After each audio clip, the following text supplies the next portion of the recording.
Okay, so we'll start off with the TikTok. Supreme Court comes out and says, I mean, we talked about it on Friday with the Hunley and the gang, the laid back law. I haven't read the decision, got the idea, the gist of it. And I mean, they basically said, the First Amendment rights nil, that this was within the powers of the legislative branch, and that it's. I mean, they got around the bill of attainder because you're drinking Amos Miller's milk, aren't you? That's exactly right. The best milk in the world. AmosMillerOrganicFarm.com.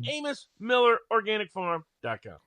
I say full disclosure, I hate TikTok. I do actually think it's a tool of social manipulation as much as every other social media platform is, and their algorithms, and I think they're gathering information as much as I think YouTube and Facebook are as well. No, and then selling that to China as well. I loathe TikTok, but did not support this ban from the beginning.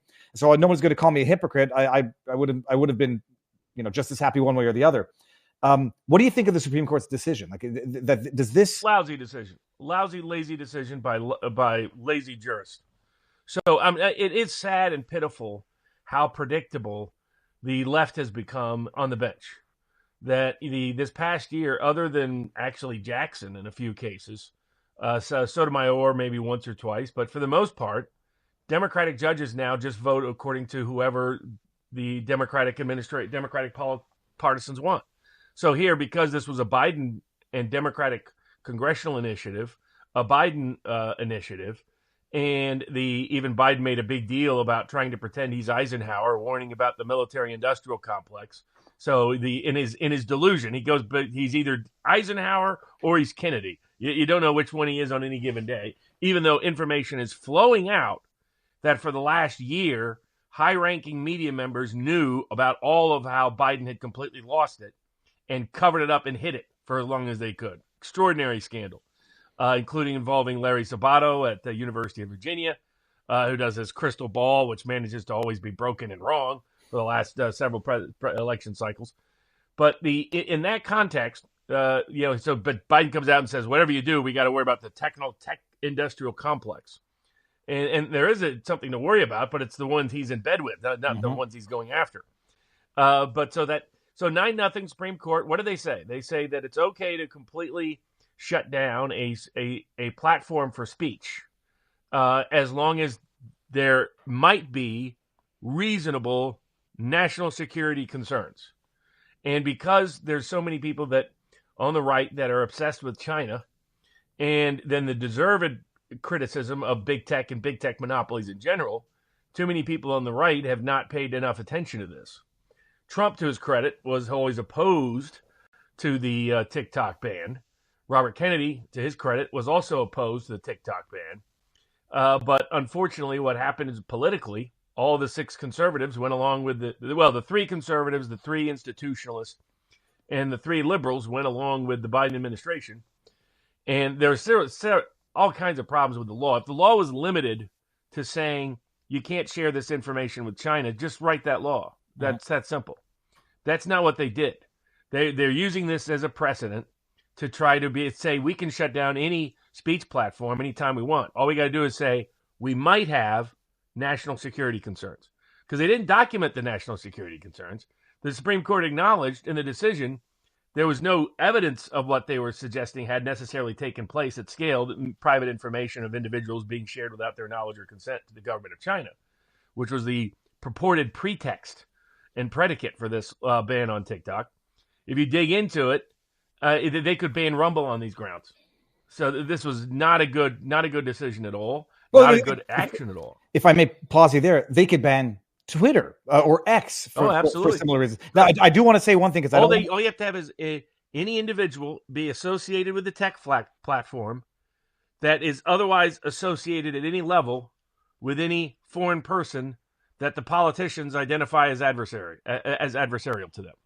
I mean, you read the language of the law, as Thomas Massey pointed out, it's ridiculously vague. It's like if you wanted to, Rand Paul, same point. If you wanted this narrow focus like they're claiming, we're really worried that Americans don't know their information is being secretly shared with a foreign intelligence apparatus. Well, Twitter and YouTube and Facebook and Google have been doing that with the Five Eyes now for a half a decade. So it's totally bogus that they weren't concerned about China having access to this information. China has 100 other ways to get. They were worried about that. Why aren't they worried about China buying up our farms? Well, Why aren't they worried about China owning our medical supply chain? And not just that, is that even if you ban TikTok on this basis, the American companies still collect that data and then sell it to China. Yes, of course. No, it's out there. Am I against what big tech is doing? Absolutely. Do I think the solution is to start banning people's speech? No, it isn't. And this was a weak decision by a weak court. Conservatives got compromised because of their dislike of TikTok and their dislike of China. Understandable, but that is not a pretext to start eliminating speech in America. And as many of the TikTok supporters have pointed out, this escalated towards, by the way, the same Supreme Court would have gone the other way if Trump had been the one to issue the ban. Just go back and look when Trump was looking at banning TikTok until these issues were resolved. All of a sudden, everybody was like, no, that's clearly illegal, unconstitutional. I'm glad you brought it up because I had it in the backdrop ready to play. I don't want anybody saying, oh, Viva and Barnes ignored the montage of Trump saying he was going to. I'm not playing the whole thing. I'll play 30 seconds. You can listen to this, and if you have half a brain, you'll understand the distinction of what Trump is saying here and not saying here versus what he's saying now. When I wanted to disable TikTok 3 years ago, I was met with opposition from rhinos, Democrats, and everyone else. They actually went to court in an effort to stop me. We're looking at TikTok. We may be banning TikTok. We're looking at maybe some other things. Just some other things. But a lot of things are happening. So we'll see what happens. But we are looking at a lot of alternatives with respect to TikTok. We gave them until September 15th. After that, they got to close shop. Okay? That's TikTok. We're looking at TikTok. We're thinking about making a decision. We're going to be watching the hearings today very closely. I'll pause it there because, I mean, you get the gist. We're looking at it. There's an issue, which everyone acknowledges. And what Trump is saying right now is it'll be Americanized and the security issues will be resolved and we'll still maintain a platform where people make a living off of and where people get information from. Right, correct. And and he realized that the belated effort to ban TikTok was not based on the same concerns that he had and that they were just pretext for helping Facebook. For example, a bunch of the congressmen and senators, I'm sure Biden-connected parties, have made huge investments into Meta and Facebook because Facebook is considered the prime beneficiary and the principal competitor of Facebook and Instagram with TikTok. And again, I've been a critic of TikTok from very early on. It's manipulation of people. We've documented cases where TikTok helped lead to kids committing suicide. I mean, all kinds of horrendous events. We'll probably have to edit that word out. I'm gonna get another email tomorrow, Robert. Viva, we're concerned for your safety. Are you? Yeah, exactly. The safety of your listeners. But yeah, it's no. I think Trump is determined to allow TikTok back up and just solve the issue of information going to a foreign country. That's the national security concern. That's what the law. I mean, to say it was. There's that it's narrowly tailored to ban TikTok to solve the problem of information going overseas. Why can't you just ban the information from being transmitted overseas? You want to know why? Because as you pointed out, the other companies are already doing it, and they don't want that to be against the law. This was solely to punish TikTok for allowing pro-China and, most importantly, anti-Israel language and rhetoric all over the intelligence operatives were annoyed that they don't have a monopoly on this information because U.S. intelligence agencies have backdoors into Facebook, into Instagram, into Google, into YouTube. Probably not anymore with Twitter, but not Telegram. Yes, they don't with Telegram, but Telegram even loosened up its principles about what it will share after the French locked them up. That's what this is about. This is about intelligence agencies being able to, Western intelligence agencies being able to access this data and information whenever they want. I mean, right now this information goes through Larry Ellison at Oracle. That's who's providing the support, as far as I know, to TikTok. I mean, Oracle has deep U.S. intelligence ties, so they're not China. They're not a Chinese front at all. So what conservatives should be worried about is anytime you're embracing banning speech, second guess why you're doing it. Second guess whether that's a good idea, and it just almost never is. But because they think, oh, it's going to hurt my political opponents, woohoo! That's probably not what's going to happen.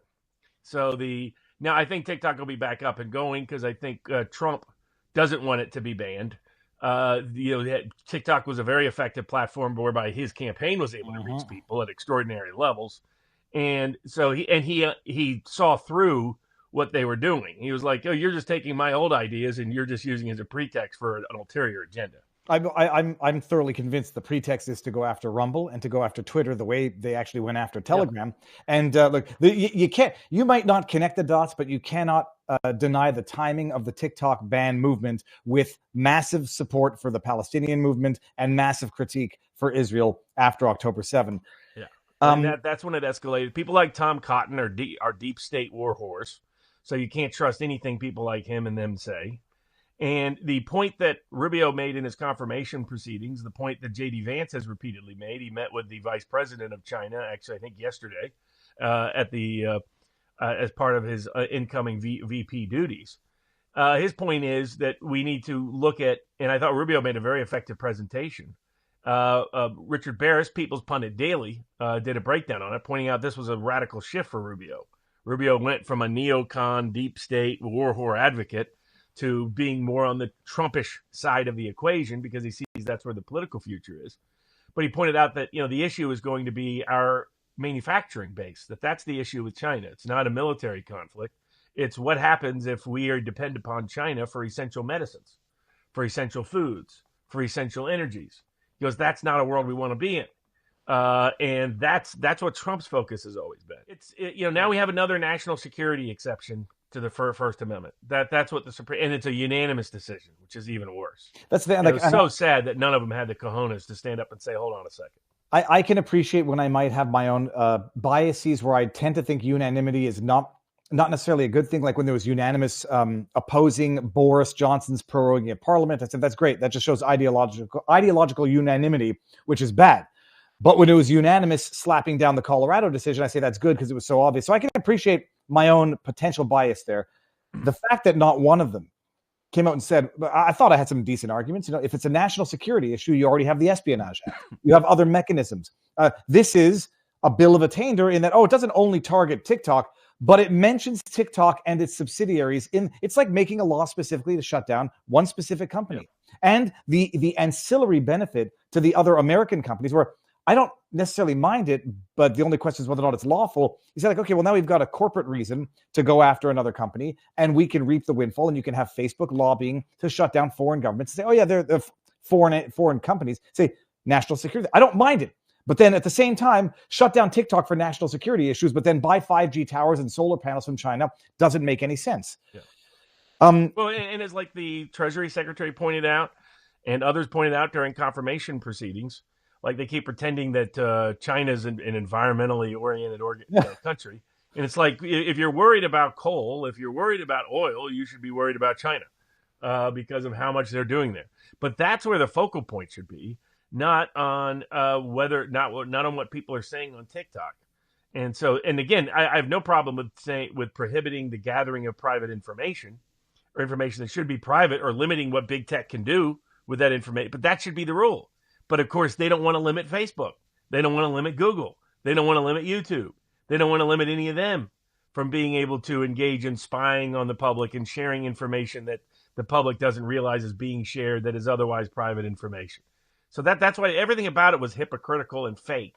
And a lot of conservatives, unfortunately, just took the bait because of their prior concerns with TikTok without looking at what does this law actually do. If you're concerned about China gathering information illicitly, then ban that and create civil and criminal sanctions for that. But they didn't, because they know other companies are doing the exact same thing and they want them to keep doing it. Their objection was allowing full free speech on TikTok. That was the objection of the deep state, not the spying that all the tech companies are doing on behalf of the tech on the deep state on a daily basis.